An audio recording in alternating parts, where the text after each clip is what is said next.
नाशिकच्या अशोक खरात प्रकरणी आता रुपाली ठोंबरे असतील किंवा सुषमा अंधारे किंवा इतर विरोधी पक्ष नेत्यांनी थेट टार्गेट केले ते राज्य महिला आयोगाच्या अध्यक्षा रुपाली चाकणकर यांना।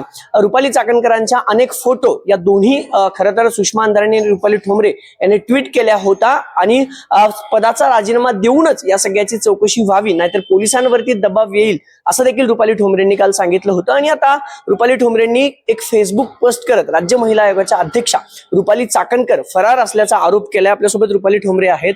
तुम्ही पोस्ट जी केली आहे रुपाली चाकणकर फरार असल्याचा, त्याचा अर्थ नेमका काय घ्यायचा? 2 दिवसापासून बंधू बाबाचा विषय, महिलांवर केलेला अत्याचार, बलात्कार याच्यावर राज्याच्या महिला आयोग अध्यक्ष चकार शब्द बोलत नाहीये। तुम्ही रोज त्यांना भेटणारे, तुम्ही तिथे जातायत, तुम्हाला भेटत नाहीये। ही त्यांची जबाबदारी आहे की तुम्ही मीडिया समोर येऊन जो प्रकार घडला त्याचं तुमचं म्हणणं मांडलं पाहिजे, सांगितलं पाहिजे, त्याच्या विरोधातले आम्ही पुरावे दिलेले आहेत। चकार शब्द काढत नाहीये, फरार आहेत ते चक्क। माझं तर म्हणणं आहे की बंधू बाबा अशोक खरातच्या प्रकरणात या सह आरोपी आहेत।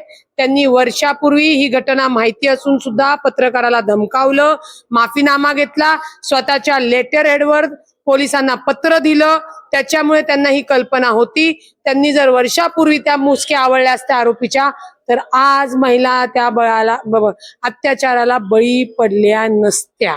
पण रुपाली चाकणकर फरार आहेत असं तुम्ही डायरेक्टली पोस्ट टाकले, म्हणजे रुपाली चाकणकर समोर येत नाहीत याचा अर्थ फरार आहेत असा होतो का? हो, का नाही होत? का नाही होत? त्या कुठेच समोर, तुम्ही माझ्या समोर आता निघून गेला, फरार झाले तुम्ही, मी म्हणू शकते।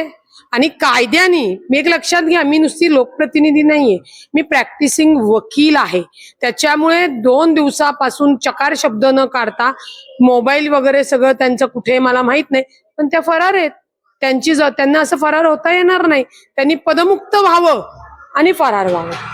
रुपाली चाकणकरांनी राजीनामा नैतिकतेच्या आधारावर द्यावा असं तुम्ही काल म्हणाला होता। तुम्ही ठाम आहात? कारण या सगळ्या प्रकरणाची चौकशी त्याशिवाय होणार नाही असं तुम्हाला वाटतं? 100% पदमुक्त केलं पाहिजे, अन्यथा राज्यातील महिलांचा राज्य महिला आयोग या विभागावरच विश्वास बसणार नाही। मी तुम्हाला अत्यंत जबाबदारीने सांगते, या पदावर बसून या चाकणकर मॅडमनी खोट्या महिला उभ्या करणे, व्हिडिओ तयार करणे, काही सोशलवर फेक अकाउंट करणे, टार्गेट करणे, म्हणजे ज्याच्या रक्षणासाठी त्यांना बसवलंय एक्झॅक्ट त्याच्या ऑपोजिट त्या काम करत होता।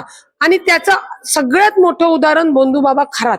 बंधू बाबाच्या संस्थेवर आहेत तर हो आहेत, त्याच्यामुळे महिलांना जाण्याचा ओघ वाढला आणि त्यांनी एक प्रकारे त्या बंधू बाबाला सावज दिलं की तू महिलांवर बलात्कार कर, अत्याचार कर। त्यांनी पदाचा गैरवापर केला असं तुम्हाला वाटतंय? या सगळ्या 100% वाटते बिटते नाही हो, पदाचा गैरवापर केलाय। तुम्हाला काही मर्यादा असतील मी मान्य करू शकते, पण मी तुम्हाला पुन्हा जबाबदारीने सांगते, श्रीमती रुपाली निलेश चाकणकर यांनी राज्य महिला आयोगाचा पदाचा गैरवापर करून महाराष्ट्रातील महिलांवर अन्याय, अत्याचार, खोटे व्हिडिओ बनवणे, ब्लॅकमेलिंग करणे हा पूर्ण गैरवापर केलेला आहे। मी पहिली पोस्ट केली होती, अभी बात निकली है तो दूर तक जाएगी। तुम्ही ती पोस्ट केली, पण तुम्हीही त्याच पक्षात आहात, तुम्हीही सरकारमध्ये आहात, मुख्यमंत्र्यांकडे काही मागणी करणार आहात का? कारण ते आजही संविधानिक पदावरती आहेत, त्यांच्यावरती कारवाई करत नाही। तुम्ही सह आरोपी करायचं म्हणलं तर त्यांना आधी पदमुक्त व्हावं लागेल। तुम्ही मुख्यमंत्र्यांकडे मागणी करणार आहात? निश्चित आपल्या सरकारमधले प्रमुख पद मुख्यमंत्री माननीय देवेंद्र फडणवीस साहेब आहे, त्यांनाही आम्ही निवेदन देणार आहोत, भेटणार आहोत की या राज्य महिला आयोगाच्या अध्यक्षांना तातडीने पदमुक्त करावं आणि राष्ट्रीय अध्यक्ष आमच्या सुनेत्रा वहिनी, राज्याच्या पहिल्या उपमुख्यमंत्री यांच्याकडेही आम्ही ही मागणी करणार आहोत। कारण का या प्रकरणामुळे, राज्य महिला आयोगाच्या गैरवापरामुळे पक्षाचं नाव बदनाम, सरकारचं नाव बदनाम। त्याच्यामुळे एका पक्षात आहे म्हणून कुणी काही गुन्हे केले त्यांना आपण कुठल्याही प्रकारे सवलत किंवा त्यांना बचाव करू शकत नाही।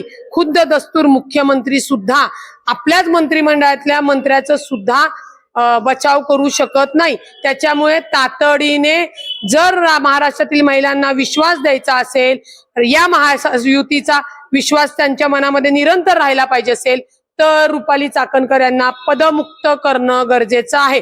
आणि ते होत असताना जर याला उशीर केला तर महाराष्ट्रातल्या कानाकोपऱ्यातनं महिला मंत्रालयावर धडक मोर्चा काढतील एवढं मी तुम्हाला सांगते. या सगळ्या नाशिकच्या प्रकरणावरून खुद्द सरकारची बदनामी होत आहे, राष्ट्रवादी काँग्रेस पक्षाची बदनामी होत आहे आणि म्हणून आम्ही मुख्यमंत्र्यांना, उपमुख्यमंत्री सुनेत्रा पवारांना पत्र लिहून रुपाली चाकणकर यांच्यावर कारवाई करावी अशी मागणी करणार असल्याचं रुपाली ठोंबरेंनी सांगितले. पण आजही रुपाली ठोंबरे ठाम आहेत की रुपाली चाकणकर फरार झाल्यात आणि गेल्या अनेक दिवसांमध्ये त्यांनी या राज्य महिला आयोग पदाचा गैरवापर केलाय.